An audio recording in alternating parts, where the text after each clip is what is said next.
D1 football quarterfinals are in the books. All of our semifinal games have been set. Day 2 of the Pop Warner Super Bowl Championships is over. Welcome to the Wrap Show. I'm Michael Kane. Great to be here with my partner, Coach Doug Graber. Coach, unbelievable day of football. We're 2 days in. Yesterday was fantastic. Didn't think it could get any better than that. And then today comes along and just blew it all out of the woodwork. Wow. 2 overtime games, okay? 2 games that featured wild and crazy comebacks, great victories for those teams. What a day of action. I mean, it was great football all day. Just unbelievable football. Like you said, we saw 2 overtime games, 2 come from behind victories. But not only that, we also saw something we've never done here, a little split screen extra action, which was fantastic. 4 games our guys called today, and they were only supposed to call 2. How cool is that? You know, our whole crew here at the production facility, everything else. This is just like the NFL playoffs. I mean, if something hot is going on someplace else in the country or a different field, they're going to get it for you. And so it was a great job by our whole crew. Well, the game we just saw here on Field 17, the Far West Jets versus the Gwinn Cherry Bulls. I mean, unbelievable game. Let's get right to the highlights on that. It was the one that you just saw here. In the first quarter, we had the Bulls. This is Shamir Paul. He is going to air it out there. It's all tied up at 8, Coach. And then how about this? He is going 85 yards for the touchdown. That's number 3 off the interception. Yeah, this was the story of the day. The Gwinn Cherry had 3 huge running plays for touchdowns, and just the speed. Speed kills, and wow. Well, here going into the half, it looks like the Jets were just going to get blown out. And then how about the hook and ladder, Coach? Little trickery, and they were not done there. In the third quarter, the Jets, this is Marcus Edwards. He's going to be under pressure, finds the receiver, gets in for the touchdown, all tied up at 22. But from that point on, Coach, speed took over, and it was all Gwinn Cherry. Well, and it was a great football game. Really, it was the 3 turnovers that killed Far West. Well, here, just at the end, they pop it up here. Touchdown, icing on the cake. Gwinn Cherry advances 40-22. And at this point, let's welcome in the man with the call on the field, Dave Diaz-Infante. Dave, another just absolute classic here at Pop Warner. Tell us a little bit about the Far West Jets and the Gwinn Cherry Bulls. It's quite the battle. Hey, well, I tell you what, both these teams have been here before. They've won it before, so they know what it takes, one, to get here and what it takes to move on from here. And you look at Gwinn Cherry, they've got explosive players all over the field. They're deep at running back. They're at quarterback. Any one of their guys, if they get to the perimeter, have the ability to take it to the house for a touchdown. And the Far West Jets, physical. They hung in there. And then the second half, boy, the game was tight, and they kept pounding it. They used a little hook and ladder to get back in it. They block a punt. Special teams come into play. But in the end, I think it was the 3 turnovers that really did them in, and it was the explosive playability of Gwinn Cherry. Awfully good football team, and proved to be too much in the end for the Far West Jets. Well, talk to us a little bit about those turnovers for Far West Jets. At halftime, Coach and I talked about, the Jets, such a disciplined team, and they're facing off against the speed of Gwinn Cherry. So were you surprised by that turnovers, or were they caused by that Gwinn Cherry speed? Oh, I think part of it was Gwinn Cherry's speed, but also the 2 interceptions they kind of overcame. But that last fumble, critical time, is what really hurt them. That turnover is one that kind of the straw that broke the camel's back. And other than that, they had done all right in terms of staying kind of with them. But you always got the feeling that Gwinn Cherry is just one play away, and that pressure on the defense and offensively, it can do a lot to a team. You start getting a little tight and know that you're one play away from them opening the game up on you. And that's exactly what happened towards the end. Well, a great win there for the Bulls. But, Didi, we asked you to do a little double duty today. You were supposed to call 2 games. You actually ended up call it 2.5, 2.8. Talk to us about the bonus coverage and those 2 fantastic overtime games that we saw. Well, I tell you, it was great to see. I love the overtime rule. And you see, one, how important the kicking game can be in Pop Warner and the emphasis placed on it. That's why you're rewarded 2 points. And then, 2, just how good these teams really are. Had some great battles. When it comes down to it, that last game we saw, both those teams just fought their tails off. And to see it come down to that in those 4 downs and then the kicking game really being the difference in the game was just amazing to watch. Well, thank you, DDI. Go get some rest, partner. You've done some some fantastic work today. It's an honor to work with first-class talent like you and Drew. So go take a break, partner. Get some Already, You guys. earned it. Thank you. Well, Coach, unbelievable. I mean, first let's talk Far West Jets and Gwynn Cherry. Well, I think, again, and we're going to take a look at one of the big plays that Gwynn Cherry had, and that's going to give you some idea as to the speed and the way they attacked them. But, and here's the play right here. And this is, we're going to look at Shamir Paul, the running back. But before we do that, I want you to look at the right side of your screen outside the block by number 11. That's Khalil Brantley. And that block really seals the edge right there. Now, if we'll just run it back, I want you to focus on the right corner.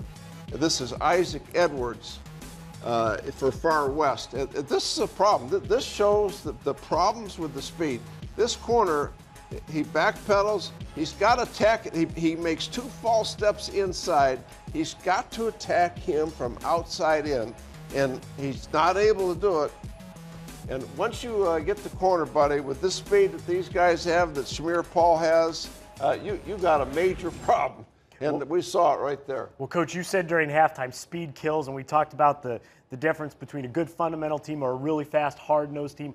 Are you surprised by the outcome? Now, the Jets came back. They did tie it up at 22 in the third quarter. Are you surprised by the outcome? Not really, because just like David said right there when you talked to him, you knew that speed, it was just kind of a matter of time when one player made a mistake, as we just saw the corner do right there. Just a tiny mistake, and you can't get away with it when you have speed like that. Well, let me ask you this today. We saw games all across the spectrum, but really it was either an absolute blowout or a really tight overtime game. Nothing really in the middle. Does that surprise you? A little bit, but you know what? As when we go to the next games on Tuesday and Wednesday, buddy, now all those games are going to be a lot tighter because the cream rises to the top. Well, speaking of next games, we had a lot of next games going on at the same time. Let's take a look at some of the highlights that were going on tonight. First, on field 16, the Raiders versus the Patriots. And, Coach, this one was just all Patriots. They're up by 8, and then Vincent Bagala looking to get something going, puts it on the ground. But then the Pats, Dante Bell, he's going to find David D'Antorio for the touchdown, puts the Pats up by 14. Then on to the fourth quarter, the Pats, Trey Brooksy, really the only bright spot today for the Raiders, puts it on the ground, fumbles it. Raiders aren't going to be able to do anything, Coach. This one was just a blowout, and Naperville goes on to win, and they win big at 28-0. Yeah, Naperville really looks strong, and of course they'll face Gwynn Cherry Wednesday. That's going to be an absolute shootout, Coach. Over on field 18, Northwest Raiders facing off against Virginia Beach Mustang. Second quarter, Mustangs up 16-0. The Raiders looking to get it going, muff this kickoff. Just not the right day for the Raiders today, Coach. No, you can't make a mistake on special teams. Well, the Mustangs, they take advantage of the turnover. Jacob Saffold hands off to Ahmed Jones, rips through the defense. Second TD of the day, Mustangs up 24-0. Yeah, another blowout, and it'd be interesting to see how the Mustangs do against Fort Collins. Well, last score of the day here in this one, it was over long before this. You see Virginia Beach, they go on to win 31-0 as they advance to the semifinals. And the last game of the day, our overtime game, the Edgewood Eagles facing off against the Outlaws. And, Coach, this was a good one. Picking it up in the third corner, you see Nazel Ponta. He gets the kickoff. You know where number 7's going, Coach. Yeah, this team from Rhode Island now, I'll tell you what, everybody thinks that all the speed's in the South. Hey, that's the good speed right there. Well, the speed there put them up 26-8, shook off a tackler there at the end, and they are rolling. But FC comes back. This is Joseph Bork. Number 21's going to find the corner, get in for the touchdown, cuts the lead to 10. It's a shame that one of these teams had to lose. But you know what, Coach? Bork wasn't done. Third TD of the day, 26-24. It's getting interesting, Coach, into the fourth quarter, and then it's Edgewood. Nazel Ponta, number 7, switches hands. Coach, love that fundamentals, little high stepping, gets in for his third TD of the day, 32-24 Edgewood. But then here comes Mr. Bork.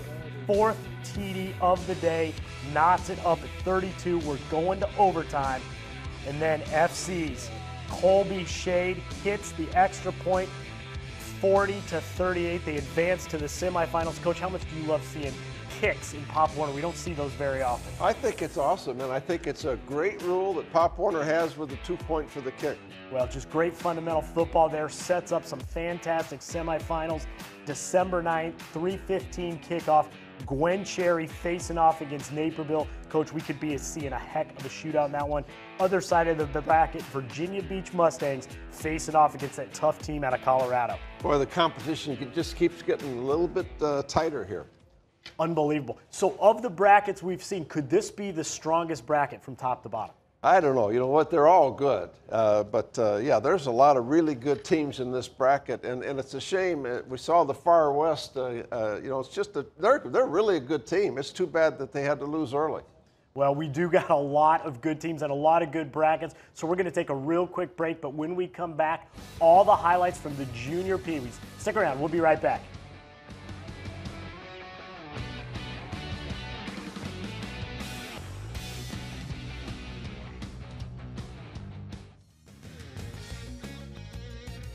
The ESPN Wide World of Sports complex at the Walt Disney World Resort in Florida has emerged as the pinnacle of youth tournament travel, catering to the needs of the entire family.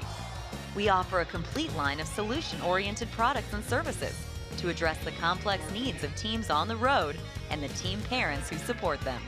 To find out how to achieve vacation victory, visit ESPNWWOS.com.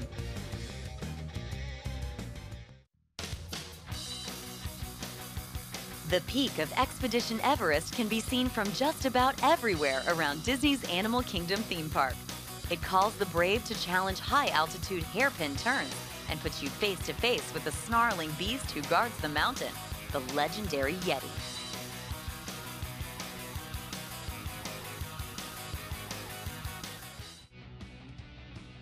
And welcome back to the Pop Warner Recap Show.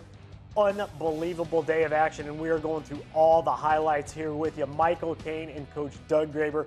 Coach, unbelievable day, and in the Junior Pee-wee division, we saw what might not have been only the game of the day, but the game of the entire tournament. Wow, it was incredible. And remember now, these kids are 8, 9, and 10 years of age, but we saw some real football early this morning. Well, let's get right to the highlights. Junior Pee-wees, the game you saw here on ESPN3, Field 17, Quakertown Panthers versus the Loveland Titans. Picking it up in the second, the Titans, Dorian McGarry with the great D and the pick.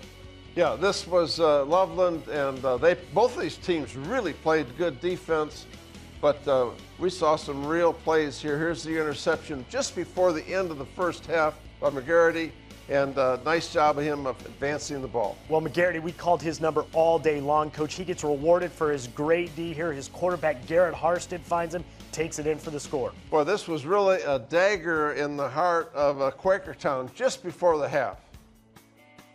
Well, in the second half, third quarter, the Panthers, Dante Frenzy, great kick return here, Coach, to start the half. Yeah, the ball's bouncing around a little bit, but then that kind of can get the coverage out of whack, and it certainly did. And once you lose Catane on a kickoff, you got some issues, but there's still an issue right here. That's great effort by Loveland to finally get them down. Well, number 10, it looked like he cut the wrong way, and he kept going straight. Might have got in, but it didn't matter. That defense just too strong. But then 28 seconds left, down by 6. The coach's son, great stiff arm, Tyler Woodman in for the score. And here's the 2-point conversion to win the game. And again, right at the closing seconds of this football game, Quakertown came out of nowhere.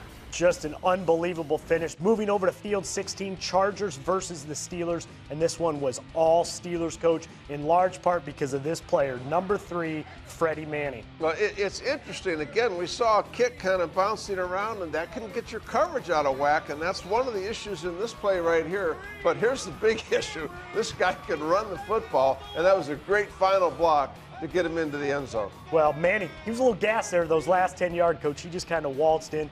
But they could do it not just on offense. How about the defense here for the Steelers? Yeah, they tried a double pass, and they really threw that one up for grabs. And, just a solid football team that played great defense all day. Well, right after the pick, Christopher Calhoun pitches it to Johnny Leggett, punches it in. They're up 22-0 at this point, Coach, and they just kept rolling. Yeah, in the second half, a little bright spot for the Chargers here. Yeah, they got the ball stripped and got a turnover, trying to make something happen. Trying to make something happen, but just wouldn't be enough. That Forest View team from Florida just too strong. They're going to win. They're going to win big, 29-0 in advance to the semis.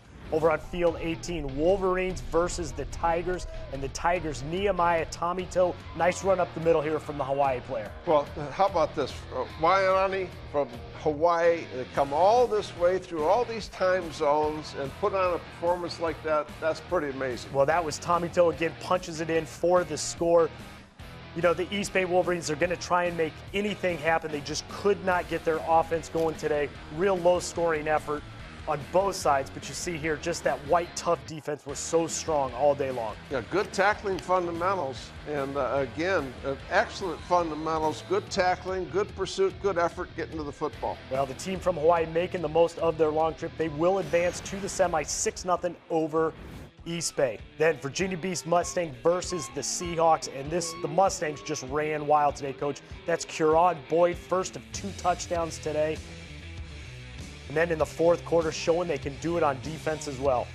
Yeah, Virginia Beach, what a Pop Warner program that is. And they run the single wing offense. All of them do. It's fun to watch. Well, just year after year. Here's Kieran Boyd again. He did it on the run earlier, doing it here, catching the reception.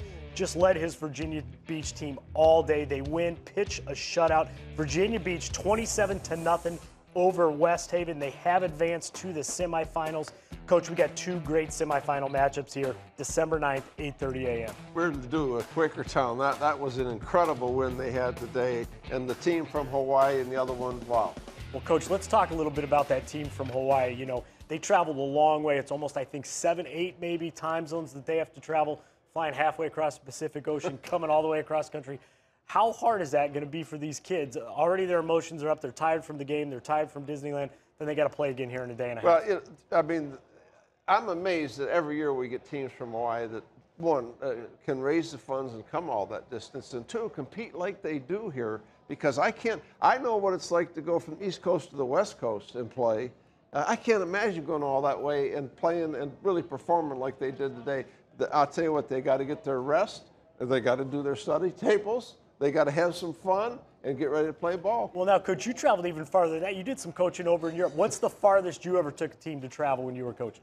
Well, obviously the trips to Europe were the longest trips, and but it was fabulous. It was fun. Fantastic. Coach Doug Grable, world traveler, coach extraordinaire.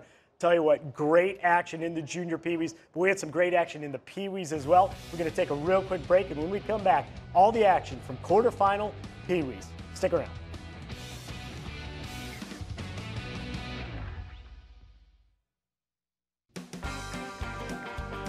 Check out the wildest ride in the wilderness. Big Thunder Mountain Railroad at Magic Kingdom Park has you careening through steep mountain passes and in and out of darkened caves on a runaway train that seems to have a mind of its own.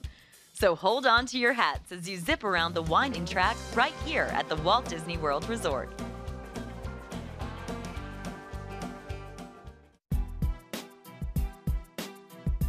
ESPN Wide World of Sports Complex at Florida's beautiful Walt Disney World Resort is your amateur basketball destination. Offering multiple tournaments for athletes from Pee-wee to collegiate level, the complex also attracts NCAA coaches from top programs nationwide. To find out how your team can compete here, visit DisneyBasketball.com.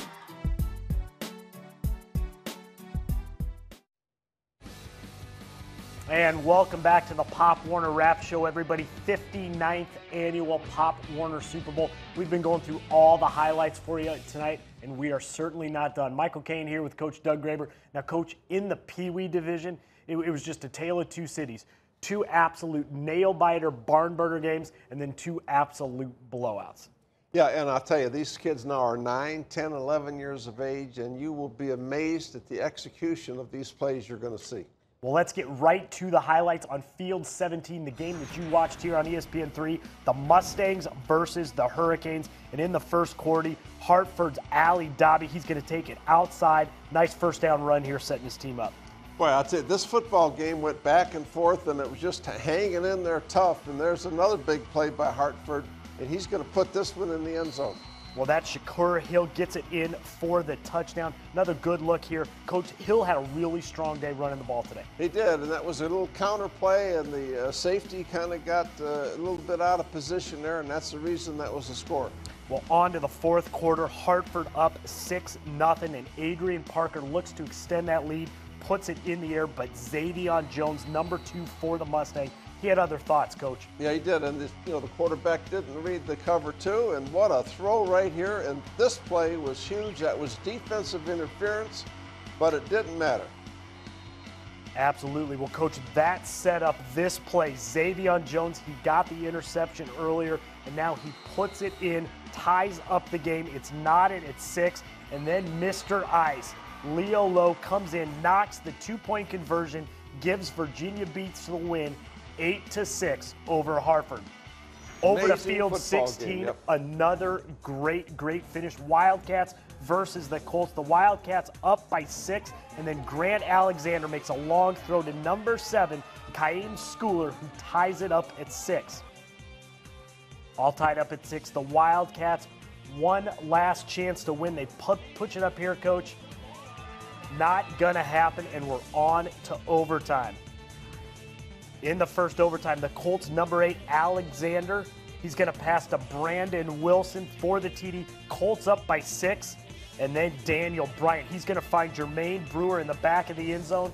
And how about this, Coach? They go for 2. It's Jason Wade. He finds the corner. Cats win a close one, 13-12, as they advance in overtime to the semifinals. Yeah, I'll tell you, that was a great job of setting up that play. Over on field 18, the Raiders versus the Bulls. Gwynn Cherry up 7. And then Mark Rutherford with the pick 6, number 2. Boy, Gwynn Cherry, you know what, every single year they come in here, and that was the safety, high point in the football, and just a great interception return for a touchdown. Gwynn Cherry is really tough. Well, puts them up 13-0, a minute left in the half. Keith Moore, he's going to find DeCarlo Donaldson Jr., second TD of the game, puts Gwynn Cherry up 21-0, and they weren't done. But the Raiders trying to get anything going. Saphir Sealy looks to throw it, but he is hit hard, coughs it up. Gwynn Cherry defense recovers. Yeah, that's just total domination by Gwynn Cherry. Well, then Gwynn Cherry capitalizing off the turnover. Robert McMiniman, he's going to run it in for the TD. Gwynn Cherry just dominant as they advance 29-0 to the semis. Over on field 19, Deer Valley facing off against the Oak Cliff Redskins. And this is Deer Valley Shane Pitts. He breaks up through the middle, wants to get in, but how about the closing speed on defense? Prevents the touchdown. But Pitts says, hey, give it to me again, coach. Punches it in for the TD. His team is up 14-0. On to the third quarter. Oak Cliff's Kendall Stevens looking to get something, anything on the board, airs it out, but it's picked off by Vincent Garcia, stopping their best drive of the day. On to the fourth quarter, then it's Oak Cliff, Kendall Stevens, another pick, this time by Christopher McDaniels. He's going to take it in for a pick 6. Deer Valley out of the Phoenix area, and I'll tell you what, a lot of juice on that sideline, a lot of juice on the field for Deer Valley. Well, Coach, like we said, 4 really exciting games, 2 nail-biters, 2 blowouts, setting up our semifinals December 9th, 1:15 p.m. Virginia Beach facing off against East Bay. The other side of the bracket, Gwynn Cherry's going to face that tough team out of Arizona coming from Deer Valley.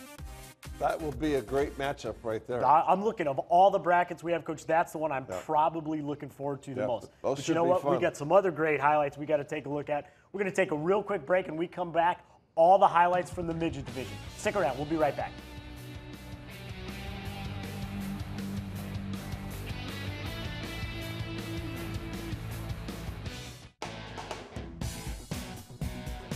Champion Stadium at the ESPN Wide World of Sports Complex has been the home of Atlanta Braves baseball since 1997.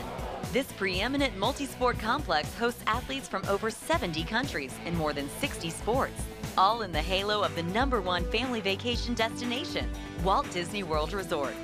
For more information on visiting the complex, visit ESPNWWOS.com.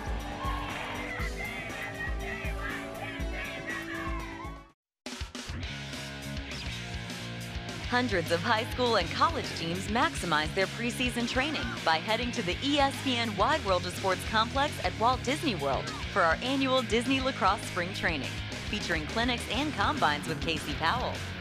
Preparation and competition at the finest multi-sport facility in the world will help ensure your squad's success throughout the season. For more information, visit DisneyLacrosse.com.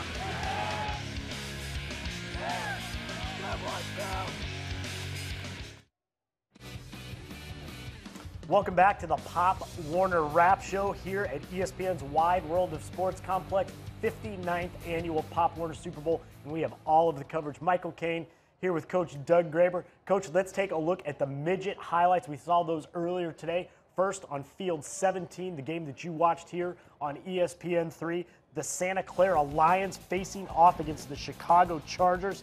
In the first quarter, the Lions' Marcos Jimenez, he's going to fight Jake Ellensworther. Gets him down to the 5-yard line, Coach. Yeah, that was a great counter pass. And here the trying to knock it in the end zone, but man, that's tough going. They could not get in the end zone. The Chargers take over on downs, and Coach, they begin their march 99 yards down the field. Here's Linnell Collins with a big run, gets him down to the 25, and then a few plays later, your guy, Shershawn Gardner, punches it in for the score. All inside running, nothing fancy, just smash mouth football. Well, smash mouth football all day. Here's the Chargers. Demian Cole takes the kickoff. Looks like he's going to go, but he coughs up the ball. The Lions recover, but they just can't get anything going. Such a tough defense for those Chargers teams. They take over on downs. Then it's Linnell Collins. He's going to take it down. Grabbed by the ankles, dropped within the 5-yard line, but then it's your boy, Shershawn Gardner, dances through for his second touchdown of the day, and that would be all she wrote. Another look there, number 2, as he leads his team to victory, 14-0 over Santa Clara. Over on Field 16, we had the Old Town Gators. They're facing off against the Westland Rams. Second quarter, Kevin Morris, he's going to find Corey Peterkin Jr., reaches over 2 defenders, Coach, for the touchdown. Boy, what a high point in the ball that was. Then later in the third quarter, Kevin Morris, he's trying to add to the lead. Hands off to Darius Jones, but he puts it on the turf. Rams recover. Moving on to the fourth, the Rams trying to get anything going, but the QB, number 44, Jalen Johnson, Coach, he didn't have an ounce of daylight. No, it's just too much pursuit, and they run too well defensively, and eventually they're going to get to him, and they did. A lot of running for no gain. Again, turnover on downs. Then the Gators, Corey Peterkin Jr., number 3, does what he does best, Coach. Yeah, this is the one that really broke the game wide open, made a great cutback. And again, he's got good speed. They didn't have an answer. Didn't have an answer, and they win big, 25-0 over Westland. Over on 18, we had the Raiders facing off against the Seahawks in the second quarter. How about the Raiders? Zamir Allen, number 4, he's taking it downfield, Coach. Looks like he's going to go, but good defense there prevents the touchdown. But the Raiders finish it up. Jalen Sutton Christian, he's going to find number 3, Carl Jones, who finds the end zone for his second touchdown. Good execution on the screen. Nice blocking up front. Good timing. Moving on to the fourth quarter, the Raiders.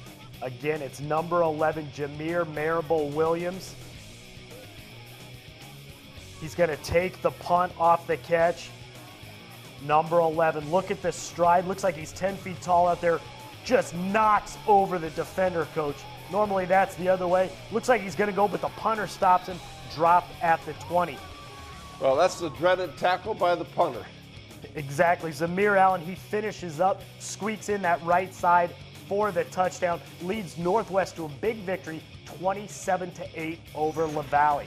Over on Field 19, our final game of the division, Tornadoes versus the Raiders. How about Demetrius Randolph finding Keyshawn Johnson for Palmetto for the score? Yeah, the safety just misjudged the football right over his fingertips. Well, Palmetto Raiders were just unstoppable. Here you see number 3, Courtney Reese, for the big game. They were just running wild. We're going to see Reese again here. Was so dominant today, Coach, was number 3. He is really smooth. He really runs with a low center of gravity, a great leg drive, smooth. Well, late in the fourth quarter, the Tornadoes take over off downs. Kamani Brown, he's going to find Ja'Cory Brooks for the TD. Nice little shake and bake there from number 4. He'll get into the end zone, but it was too little, too late, as Palmetto goes on to win, and they win big, 36-7. Take a look here at the bracket for Division I Midgets. Our semifinals are set December 9th, 10:30 a.m. Chicago's going to be facing off against that tough Old Town team. And then our other semifinal action, Northwest Raiders facing off against that tough Palmetto team. That's the battle of the Raiders there, Coach, in the bottom half of the bracket. Yeah, I'd say both those games, that'll be fun to watch. Fantastic. Speaking of fun to watch, Coach, we've been talking about it all day, all week. Our top 5 plays of the day. We're going to have those right after this quick break. Stick around. We'll be right back.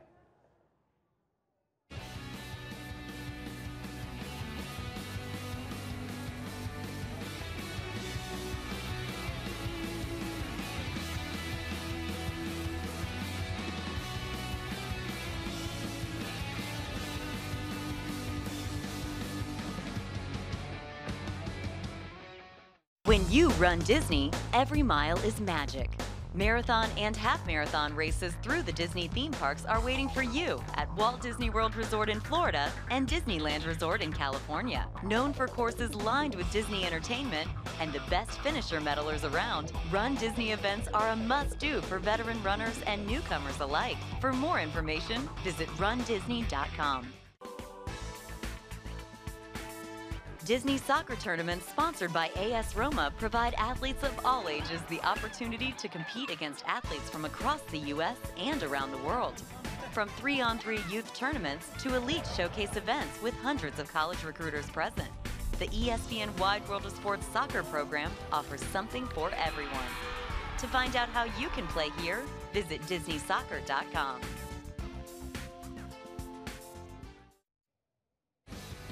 And welcome back to the Pop Warner Wrap Show. Day 2 action is in the books. We've covered all the highlights for you. Unbelievable day of football action. And it's great right now to welcome the Director of Media Relations from Pop Warner Little Scholars to our set, Mr. Josh Pruce. Josh, not enough superlatives out there to describe today. Amazing day of Pop Warner football. Give us your thoughts. Yeah, I was going to say yesterday was really good, and we were excited about it. My mom got the hoarse voice and all those things, was out there yelling with a bunch of the fans. Great day. Some overtime games, good sportsmanship, good defense, good offense. It was just one of those days where, you know what, we got, professionals going on Sunday, but I'll tell you what, I didn't have to watch any of that today because I got plenty of good stuff right here. Well, you mentioned the defense. Talk to us a little bit about the defenses. We saw great defensive performance, all 4 divisions. Is Division I really better in defense, or was it just a defensive day? I think it's just a defensive day in a lot of cases. We had some good defense yesterday, but we saw a lot of times today where you got people that said, all right, you know what, I have to make that goal line stand, and we came up with that for a goal line stand. I know, Coach, we saw a lot of it today. What are your thoughts on it? Well, the goal line stand was a huge play in the game, the one game. But I'll tell you what I liked today, and you just touched on it, and I saw a lot of it with all the games, the sportsmanship. I saw a lot of kids helping the opponent up. I saw a lot of slaps on the back. I thought, and I love that about Pop Warner every year. Yeah, no, it really is. I mean, it's something that's really important about this. The game shows leadership, it shows teamwork, it shows sportsmanship, and again, you can go out there and have a fantastic, hard-fought game, but you can respect each other, and it really showed today. I thought it was a wonderful day of football. Well, also equally important is having fun for these kids, and that's why you bring this event to Disney and to the wide world of sports. Now, these kids got a couple days off, and Coach and I have talked about this each and every halftime. On these off days, we want the kids to go to the parks and have a good time, but if you're the coach, what are you telling these kids over the next 48 hours? I'll tell you what, I'd like to go to the parks tomorrow. Unfortunately, no coach is taking me, but, I think it's important. You got to go have some fun. No, if you don't have any fun, you don't win this tournament. It's a guarantee. The people who are relaxed and are enjoying this trip for what it is, you see a lot of those winners. Tomorrow's a great day. You go enjoy the pools, you go enjoy a park, you do whatever, and then you say, hey, you know what, maybe we're going to watch a little bit of tape, we're going to have a team dinner, and then we're going to refocus again the next day. And I think that's really important, that you have to have fun and relax. If you make it a complete business trip, we have to remember they're kids. I'm on a business trip right now for Pop Warner and having a great time, that they should be out here on vacation having an even better time. Well, 2 things you mentioned there.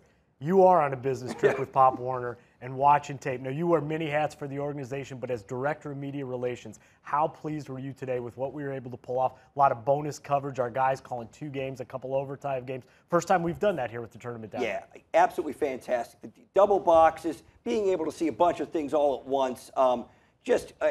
Congratulations to your crew in a lot of cases. I know how hard, they're working to call one game and take a look at the other fine rosters, make sure they're getting those overtime games.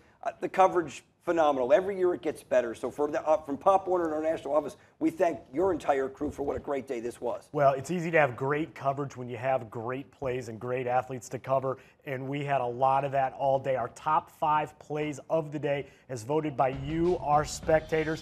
At number 5, number 2, Malik Rutherford from the Gwinn Cherry Bulls. I can tell you right here, first of all, we're going to see it all day, and you're going to see it in every one of these plays.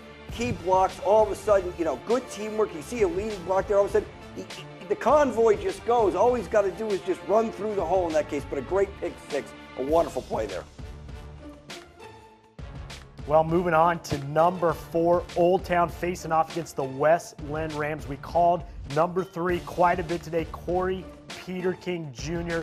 He goes for 80 yards on this one, John. It's the same kind of thing here, Coach. I mean, look at that. The convoy of blocking, boy. I could run if I got that kind of blocking. Oh, wait a minute.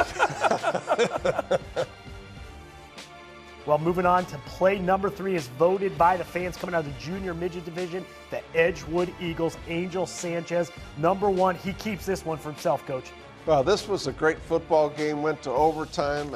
But, boy, I'll tell you, tiptoeing down the sideline, Josh, there's your blocks again. Great teamwork.